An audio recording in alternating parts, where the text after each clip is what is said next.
Praise the Lord, जय मसीह, साबत Salom. मैं पटना बिहार से भाई धनराज थपा मसीह सुकान्वाई फिर से मेरे मित्रों आपके बीच में मैं परमेश्वर के वचन को लेकर उपस्थित हुआ हूँ यूट्यूब चैनल के द्वारा, और बहुत से नेट के जरिए आपके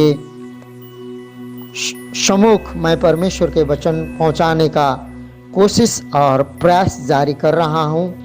इसमें मैं आशा करता हूँ कि आप लोगों को परमेश्वर बोले हुए वचन के द्वारा अवश्य जो सुन रहे हैं, जो स्वीकार रहे हैं, जो इस वचन में चल रहे हैं, उनको आशीष पहुँचा हो, परमेश्वर की महिमा हो। मेरे मित्रों, इससे पहले हम लोगों ने देखा था हमें आवश्यक है एक प्रज्वलित हृदय। हमें आवश्यक है एक प्रज्वलित हृदय के बारे में देखा था। परंतु आज का जो विषय वस्तु है, क्या आप बल और सामर्थ्य की लालसा करते हैं कि परमेश्वर आपको दे? आज का जो विषय वस्तु है मेरे मित्रों आपके बीच में मैं लेके आया हूँ, क्या आप बल और सामर्थ्य की लालसा करते हैं कि परमेश्वर आपको दे? हाँ मेरे मित्रों, हमें बल और सामर्थ्य को पाने के लिए परमेश्वर से लालसा करना है और करते रहना है जब तक वो अपनी इच्छा और योजना को हमारे प्रति प्रकट न करे।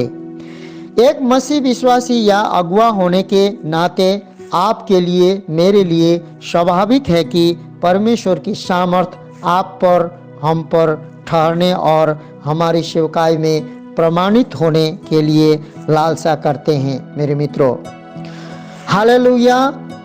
हमारे बहुत दायित्व के प्रार्थना में, हमारे बोलने में और उन लोगों के जीवन के ऊपर परमेश्वर के स्पर्श या छुआई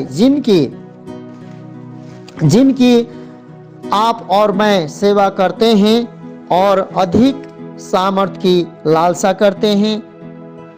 यह परमेश्वर की इच्छा है। ये हमारी इच्छा हृदय में पवित्र आत्मा के द्वारा रखी गई है, क्योंकि वह चाहता है कि आपके द्वारा उसकी सामर्थ्य पूर्ण सेवकाई के लिए आप और हम परमेश्वर से मांगें और भरोसा रखें मेरे मित्रों। हालेलुया। क्योंकि परमेश्वर एक सामर्थी परमेश्वर है। उसने इसे सृष्टि में प्रदर्शित किया, संपूर्ण पुराना नियम में प्रदर्शित किया।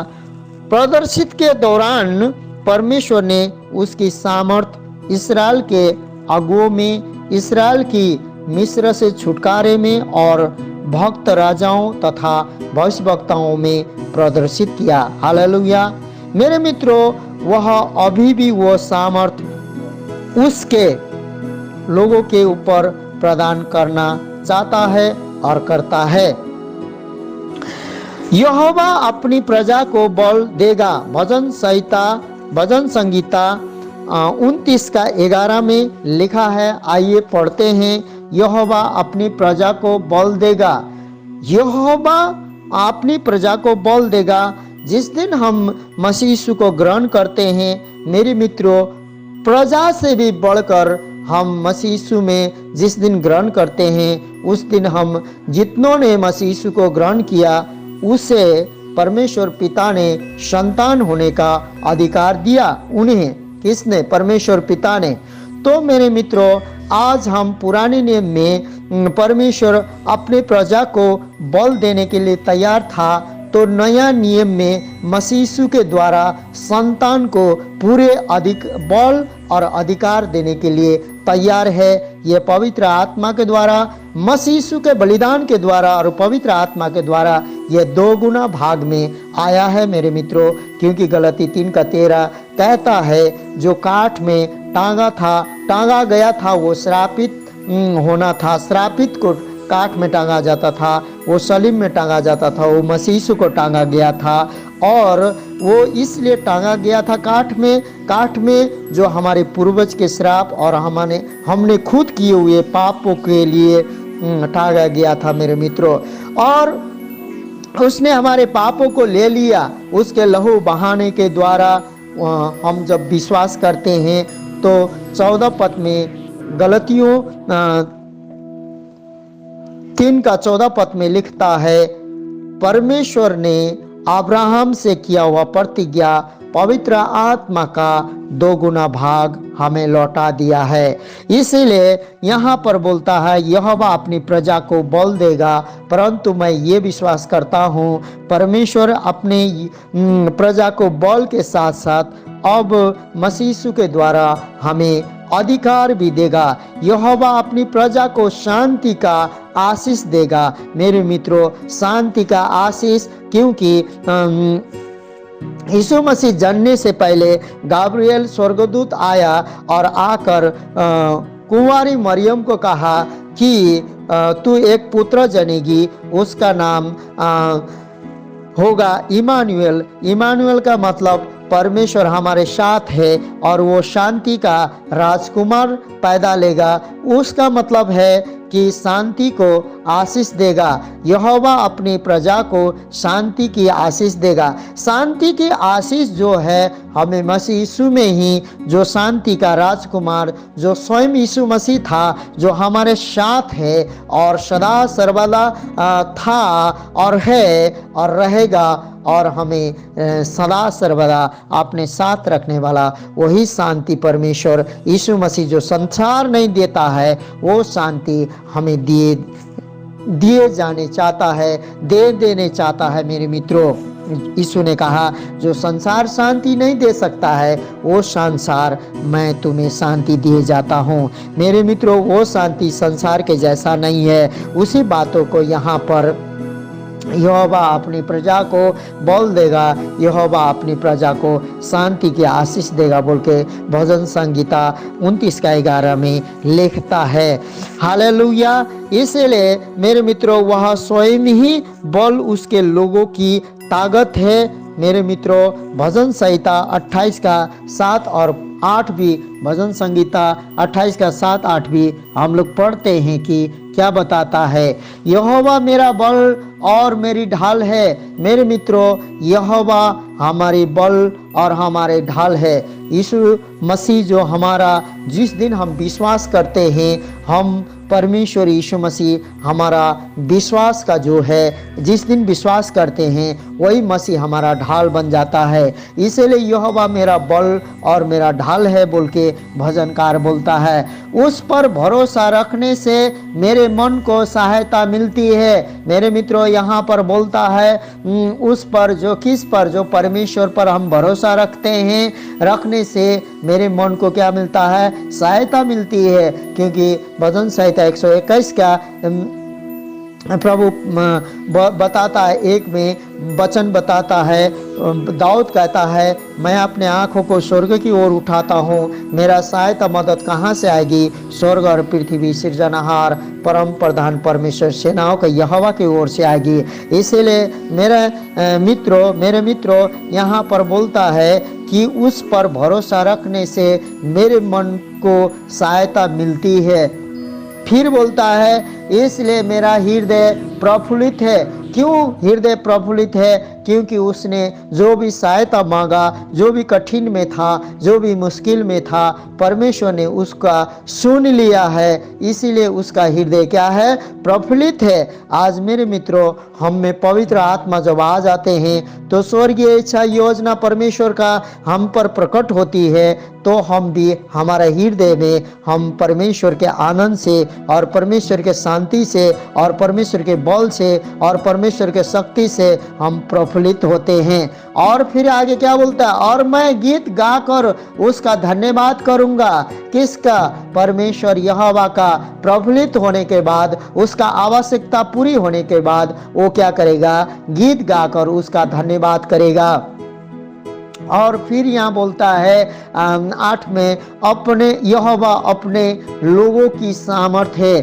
यहोवा क्या है? हमारे सामर्थ्य है। यहोवा अपने लोगों के सामर्थ्य है। हमारे परमेश्वर सामर्थी है और वही सामर्थ हमें देने चाहता है। वह अपने अभिषेकता के लिए उद्धार का दृढ़ गढ़ है। हमारा जो परमेश्वर यीशु मसीह के द्वारा हमें बुलाया गया है, हमें चुना गया है, हमें नियुक्त किया गया है और हमें पवित्र आत्मा दिया गया है और दान वरदाने दिए गए हैं, हमें अभिषेक किया है। इसीलिए मेरे मित्रों, वो हमारा क्या है? अभिषेक के लिए उद्धार का दृढ़ गढ़ है। हमारा परमेश्वर यीशु मसीह जो हमारा उद्धार का क्या है? दृढ़ गढ़ है, जो उसमें हम लोग विश्वास करते हैं। पुराने नियम में जितने परमेश्वर शक्तिशाली कार्य करता था, इजराइल लोगों के साथ जितने शक्तिशाली काम करता था, वही शक्तिशाली काम आज 2 गुना भाग में पवित्र आत्मा के द्वारा, आपके द्वारा, मेरे द्वारा काम करने चाहता है। क्या मेरे मित्रों, आज आप इसके लिए क्या आप बल और सामर्थ्य की लालसा करते हैं कि परमेश्वर आपको दे? आज का यही सब्जेक्ट है कि आप इस प्रकार का सामर्थ्य परमेश्वर की ओर से प्राप्त करने चाहते हैं। परमेश्वर की ताकत और सामर्थ्य परमेश्वर के लोगों की स्तुति का एक प्रमुख विषय है मेरे मित्रों, क्योंकि परमेश्वर की ताकत और परमेश्वर की सामर्थ्य परमेश्वर के लोगों की स्तुति का एक प्रमुख विषय है। क्योंकि हम लोग स्तुति, प्रशंसा, आराधना करते हैं, हर एक बंधन टूट जाते हैं मेरे मित्रों। हर एक परिश्रम करने वाला, हर एक बोझ से दबे हुए लोग परमेश्वर यीशु के पास आने लगते हैं और नम्र और दीनता का जुआ उनके कंधे पर रहता है और अभिषेक के कारण हर एक जुआ, हर एक बंधन, हर एक गरीबी, हर एक परेशानी, हर एक बीमारी, हर एक दुर्बलता, हर एक कमजोरी बलवान हो जाता है और परमेश्वर की महिमा करने लगता है। हालेलुया। भजन संहिता 29 का 1 में इस प्रकार से लिखता है, कहता है परमेश्वर का वचन, हे परमेश्वर के पुत्रों, यहोवा का, हाँ, यहोवा ही का गुणानुवाद करो, यहोवा के महिमा और सामर्थ को सराहो। क्योंकि मेरे मित्रों, जितनों ने परमेश्वर को, यीशु मसीह को ग्रहण किया, उन्हें परमेश्वर पिता ने संतान होने का अधिकार दिया, संतान होने का अधिकार दिया। हम स्वर्ग के प्रजा ही नहीं, प्रजा को सिर्फ नागरिक मिलता है और बसने के लिए मिलता है, लेकिन मेरे मित्रों, हमें पूरी रीति से सरकार जो परमेश्वर की ओर से, जो स्वर्ग की ओर से हमें नागरिकता ही नहीं, हमें प्रजापन के ही हमें हक नहीं, परंतु हमें संतान होने का, पुत्र होने का हक मिलता है। परंतु पुत्र का और पुत्री का काम क्या है? मसीह में जब हम आते हैं तो हे परमेश्वर के पुत्रों या पुत्रियां, यहोवा का, हाँ, यहोवा ही का गुणानुवाद करो, यहोवा ही की महिमा और सामर्थ को सराहो। हमें वही काम करने के लिए, वही काम करवाने के लिए, वही जीवित और जिंदा, जो था, जो है, जो रहेगा, आदि अंत, अल्फा ओमेगा, जो कि कल और आज सदा सर्वदा युगों युग एक समान, जो मसीह यीशु का हम आराधक बन सकें और उसकी स्तुति कर सकें और हम उसका प्रजा ही नहीं परंतु उसका संतान का हक वाला बन सकें। इसलिए मसीह यीशु के बलिदान के द्वारा हमें 2 गुना भाग मेरे मित्रों मिलता है। हालेलुया। फिर यहाँ पर वचन में क्या कहता है? भजन संहिता 80 का 7-8 में हम लोग पढ़ते हैं मेरे मित्रों। यहाँ लिखा है, हे देश देश के कुल के लोगों, यहोवा का गुणानुवाद करो। क्यों गुणानुवाद करना है? यहोवा की महिमा और सामर्थ को मानो, यहोवा के नाम की ऐसी महिमा करो जो उसके योग्य है। भेंट लेकर उसके आंगनों में आओ। मेरे मित्रों, भेंट लेकर उसके आंगनों में हमें आना है। मैंने इससे पहले भी आपको बताया था कि परमेश्वर के बलिदान और भेंट बहुत से प्रकार के भांति भांति के बलिदान है, भांति भांति का भेंट जो परमेश्वर के सम्मुख लाने के लिए होते थे। परंतु आज के दिन, आज के समय में रोमी 12 का 1 कहता है, परमेश्वर को जीवित और जिंदा परमेश्वर को भावता हुआ जिंदा और जीवित बलिदान चढ़ाओ। जो आत्मिक बलिदान, वही भेंट को लेकर हम यीशु मसीह के सामने आते हैं और परमेश्वर को सराहते हैं और परमेश्वर की महिमा करते हैं। तो यहाँ पर क्या बताती है, हे देश देश के कुल के लोगों, यहोवा का गुणानुवाद करो। हे यहोवा की महिमा और सामर्थ को मानो, यहोवा के नाम की ऐसी महिमा करो जो उसके योग्य है।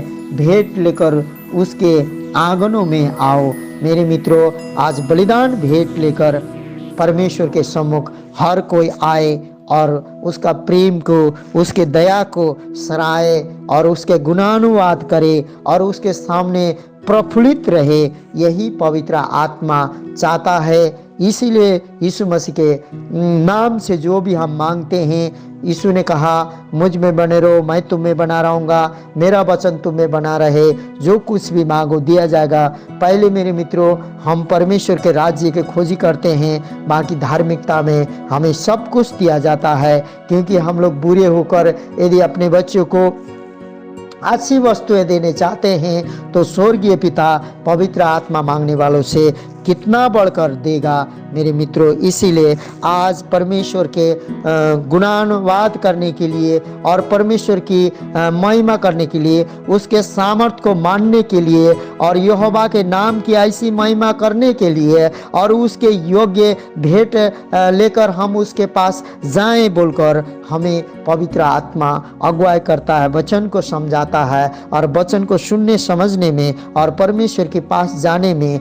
और हरेक लोग जो अंधकार के घाटी में बैठे हुए हैं, जो मृत्यु के घाटी में बैठे हुए हैं, जो कन्फ्यूजन में है, जो परमेश्वर से दूर हो गए हैं, खो गए हैं, परमेश्वर हमारे द्वारा उनको मार्ग को ज्योति बनाते हुए मार्ग और सत्य जीवन को हम बताते हैं और पुनरुत्थान जीवन मसीह यीशु है बताते हैं। तो पवित्र आत्मा उनके आत्मिक आंखों को, उनके आत्मिक कानों को खोल देता है, तो उनके हृदय में समझ और शक्ति और ईश्वरीय शक्ति और उनके आत्मा परमात्मा के साथ, पवित्र आत्मा के साथ जुड़ जाता है। तब परमेश्वर के लोग महिमा करने लगते हैं। मेरे जीवन में भी ऐसा ही हुआ है मेरे मित्रों, क्योंकि मैं मसीह को कभी भी नहीं जानता था, उसको कभी भी नहीं मानता था। वो क्या है क्या नहीं है मैं नहीं जानता था, लेकिन मैं यही जानता था कि ये भी एक भगवान में से एक है। लेकिन मेरे मित्रों, मैंने वो हमारा सृष्टि करता है, स्वर्ग और पृथ्वी का सृजनहार है, वो मेरा मालिक है, मेरा बनाने वाला सृजनहार मेरा पिता है, मेरे माता के गर्भ में से मुझे रचने वाला है बोलकर मुझे जब उसकी वचनों को मैंने प्राप्त किया, जब पवित्र आत्मा आया मुझ पर उतरा और मैंने पवित्र आत्मा और आग के बपतिस्मा पाया और मैंने नया जीवन को प्राप्त किया, उस समय इस अनुभव को मेरे द्वारा हुआ। यही मेरे द्वारा लोगों के बीच में भी हुआ और मेरे जीवन में भी मसीह यीशु के वचन के द्वारा महसूस हुआ। और मैं प्रफुल्लित के साथ स्तुति और आराधना प्रशंसा करता हूँ और लोगों के बीच में परमेश्वर की गुणानुवाद करता हूँ मेरे मित्रों, उसकी सामर्थ की महिमा को प्रकट करता हूँ। हालेलुया। वही बातों को आपके हर एक घर घराना परिवार को परमेश्वर देने चाहता है। परमेश्वर एक प्रेम और सामर्थ का परमेश्वर है। वह खुशी से कृपालुता सभी पर प्रकट करता है मेरे मित्रों और प्रकट करने चाहता है। पवित्र आत्मा द्वारा सामर्थ्य किया जाने के द्वारा एक मसीही अगुआ या विश्वासी को परमेश्वर के प्रेम और सामर्थ्य को प्रकट करना है हमारे द्वारा उसका पवित्र आत्मा का काम और यीशु मसीह का इच्छा, उसका इच्छा यही है मेरे मित्रों। प्रेम अथवा सामर्थ्य में से कोई एक घटी न होना हमारी सेवकाई पर आत्मा की एक अधूरी मुहार होना है मेरे मित्रों। प्रेम अथवा सामर्थ्य में से कोई एक घटी होना हमारी सेवकाई पर, हमारी प्रार्थना पर, हमारी आराधना पर, हमारे सुसमाचार पर आत्मा की एक अधूरी मुहर होना है, क्योंकि हम प्रेम और परमेश्वर के सामर्थ्य को दोनों को लेके चलना है। क्योंकि कितने लोग खाली परमेश्वर के सामर्थ्य को दिखाने में रहते हैं, दान वरदानों को दिखाने में रहते हैं, लेकिन उनके पास प्रेम रहित वो हृदय लेके चलते हैं। और किसी के पास प्रेम तो बहुत है, लेकिन उनके जीवन में दान वरदाने, परमेश्वर की उपस्थिति, परमेश्वर के सामर्थ्य नहीं होती है, तो अनबैलेंस हो जाता है। परंतु आज के समय, आज की डेट में परमेश्वर के सामर्थ्य और परमेश्वर के प्रेम दोनों ही हमें लेके चलने की आवश्यकता है। मेरे मित्रों, पुराने नियम के समय के दौरान परमेश्वर द्वारा उसके लोगों को पक्ष में उसकी सामर्थ्य के प्रकटीकरण पर संभवतः अधिक जोर दिया गया था। मेरे मित्रों, तुलना में उसके लोगों के अंदर और उनके द्वारा प्रकट किया जाने पर, यद्यपि वो भी बहुत निश्चित रूप से उपस्थित था। मेरे मित्रों, हम जो नया नियम के समय में रहते हैं, पवित्र आत्मा के विधान प्रबंध में रहते हैं, परमेश्वर अब भी हमारे लिए उतना ही है जितना कि वह उनके लोगों के लिए पुराने नियम में था। मेरे मित्रों, नियम के दिनों में था। रोमियो 8:30 से 32 को मनन करते हैं। यहाँ क्या कहता है? फिर जिन्होंने उनसे पहले से ठहराया, उन्हें बुलाया भी, और जिन्हें बुलाया उन्हें धर्मी भी ठहराया है, और जिन्हें धर्मी ठहराया उन्हें महिमा भी दी है। तो हम इन बातों के विषय में क्या कहें? यदि परमेश्वर हमारी ओर है तो हमारा विरोधी कौन हो सकता है? मेरे मित्रों, आज सेनाओं का यहोवा परम प्रधान परमेश्वर यीशु मसीह हमारे ओर हैं। यीशु मसीह का बलिदान का विश्वास हमारी ओर है। उसने भेजा हुआ प्रतिज्ञा के पवित्र आत्मा हमारी ओर है। तो हमें पाप, अपराध, अधर्मा कोई भी बातें परमेश्वर के काम के लिए कोई नहीं रोक सकता है। क्योंकि यशायाह 43:13 में कहा गया है, मैं परमेश्वर हूँ, मेरे हाथ से तुझे कोई छुड़ा नहीं सकता है। मैं काम करने चाहूँ तो मुझे कोई नहीं रोक सकता है। इसीलिए भजन संहिता 118:6 में भी परमेश्वर हमारी ओर है तो हमारे विरुद्ध में कौन हो सकता है बोल के लिखा है। और मेरे मित्रों, यहाँ पर फिर लिखता है 32 में, जिसने अपने निज पुत्र को भी रख नहीं छोड़ा, परंतु उसे हम सब के लिए दे दिया, वह उसके साथ हमें और सब कुछ क्यों न देगा। मेरे मित्रों, अपने निज पुत्र सेनाओं के यहोवा ने हमारे पापों के लिए, हमारे अधर्मों के लिए, हमारा मृत्यु के मुंह में हम जाते थे, हमने मृत्यु कमा लिया था, पाप कमा लिया था, पाप का मजदूरी मृत्यु बन गया था, हम मृत्यु के मुंह में जा रहे थे। जब जीवन बचाने के लिए हमारे बदले में मसीह यीशु को बलिदान करके उसको हमारे मृत्यु को उस पर लाद कर, उस पर बोझ बनाकर उसने मृत्यु सहा, और उसके हाथ में प्राण लेने की और प्राण देने की शक्ति थी, और वो तीसरा दिन बाद जी उठा। अब मसीह जी उठा, परंतु हमारा पाप, अपराध, अधर्मी स्वभाव मर गया। अब हम नहीं, हमारे अंदर जो मसीह जीता है, और मसीह जब हमारे अंदर जीता है तो मेरे मित्रों, हमारे विरुद्ध में कौन हो सकता है? क्योंकि अब ये भी बात है, हमारे विरुद्ध में कौन हो सकता है। दूसरी बात यह है कि अपने इकलौता पुत्र को, मसीह यीशु को, जो पिता परमेश्वर सेनाओं के यहोवा ने रख नहीं छोड़ा, तो परंतु उसे हम सब के लिए दे दिया, वह उसके साथ हमें सब कुछ हम मांगेंगे तो परमेश्वर के राज्य के लिए, परमेश्वर के महिमा के लिए क्यों नहीं दे सकता है। इसीलिए मेरे मित्रों, यह हमारा निरंतर अनुभव तथा बल है, किंतु एक विशेष नया अर्थ में परमेश्वर अब उसके बल को हमारी अंदर और हमारे द्वारा प्रकट करने की इच्छा करता है। हालेलुया। इस वचन के द्वारा आप लोगों को बहुत दाय से आशीष हो। आई मैंने पहले ही प्रार्थना करके वचन शुरू किया था, परंतु इस समय शुरू करने से पहले मैंने प्रार्थना नहीं किया था, समय की कमी हो सकता है बोलकर।